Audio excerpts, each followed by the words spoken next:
Hey X, I have a story for you.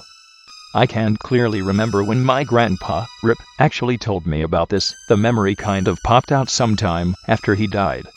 Early 40s. Grandpa was about 10 at the time. Small village in southern Sardinia. Poor as fuck.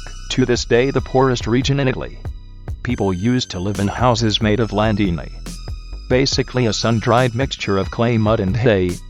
Some medieval type shit. Grandpa is playing with some friend in the streets.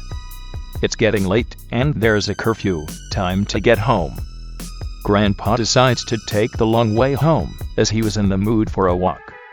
At some point, he hears someone calling his name faintly, almost like a whisper.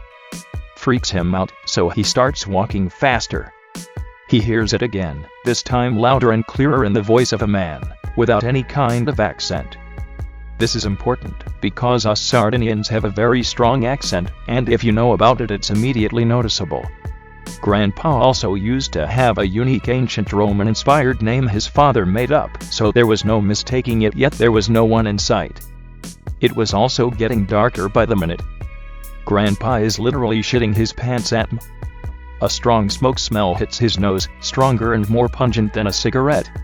The man calls again, this time followed by a whistle. Right here, Grandpa. Finally, leaning on a short stone wall, Grandpa saw what he described as a distinct-looking man. Clean-shaven, slicked-back hair, smoking from a pipe, wearing leather shoes, and a long black coat. He was holding a cane in his left hand, and a leather pouch in his right. As I said, at the time people were still pretty much medieval peasants in the region, so that must have looked absurdly out of place. "Come closer," said the man. "No, you're going to kidnap me," Grandpa answered. "Absolutely not. I actually have a present for you," replied the man, as he showed Grandpa the content of the leather pouch. The pouch was allegedly full of gold coins and jewels. Grandpa knows something must be off, yet he's also very tempted. "Come on, I'm gonna make you rich." Grandpa finally gives in and starts walking towards the gold. As he was getting closer, the man started to look off. He said what looked like leather shoes were actually goat-like hooves. What looked like a cashmere coat was actually made from black crow feathers. Also, his face looked like stretched-out leather, and some mixture of black oil and dirty blood was oozing and dripping from his slicked-back hair. His cane also turned into a hissing serpent, crawling in a spiral onto the man's arm. Grandpa was now standing in front of the demonic creature, paralyzed. Its breath smelled like a rotting corpse set ablaze with motor oil.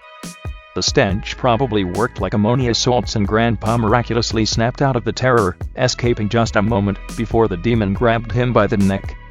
He made it home running as fast as he can, without ever looking back, and praying over his panting breath. Despite all this, Grandpa was still thinking about that gold, and didn't sleep that night. Can't blame him, since he found himself eating boiled old leather shoe soles many times. People were that poor, yes. At about 4:30 a.m. he snuck out of the house, and came back to the encounter place looking for the bag. What he found was not what he expected though. He said he found a canvas sack full of dirt, worms shit, and some pieces of coal. Up until the day he told me the story, Grandpa remained sure he actually met the devil himself, and managed to escape from him.